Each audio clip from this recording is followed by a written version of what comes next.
దర్శక ధీరుడు తెరకెక్కించిన RRR సినిమా 100 కోట్ల క్లబ్లో చేరి ప్రపంచవ్యాప్తంగా ఘన విజయం సాధించడంతో బాక్స్ ఆఫీస్ వద్ద జూనియర్ ఎన్టీఆర్ సత్తా ఏంటో రుజువైంది.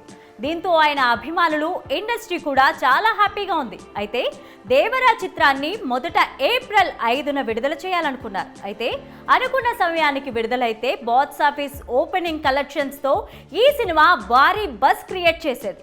సమ్మర్ రిలీజ్ అడ్వాంటేజ్తో పాటు మరే సూపర్ స్టార్ మూవీ కూడా పోటీలో లేకపోవడంతో ఈ సమయంలో రిలీజ్ అయితే కాసుల వర్షం కురిసేది. దేవరా అనుకున్నట్టుగానే మంచి మ్యూజిక్ ట్రైలర్తో విడుదలై ఉంటే తొలి రోజే 100 కోట్ల గ్రాస్ సాధించి ఉండేది.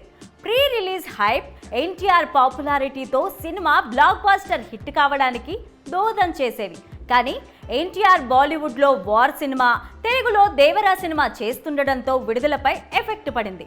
దేవరా మొదటి భాగం అక్టోబర్ 10న థియేటర్లలో విడుదల కానుంది.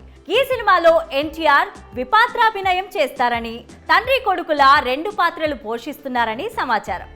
ఈ సినిమాలో Bollywood star Saif Ali Khan, debut Telugu heroine Janhvi Kapoor నటిస్తున్నారు. 2016లో వచ్చిన జనతా గ్యారేజ్ సినిమా తర్వాత ఎన్టీఆర్ దర్శకుడు కొరటాల కాంబినేషన్లో వస్తున్న రెండో చిత్రం ఇది. ఈ చిత్రం అన్ని భాషల్లో విడుదలవుతుండడంతో భారీ అంచనాలు ఏర్పడుతున్నాయి.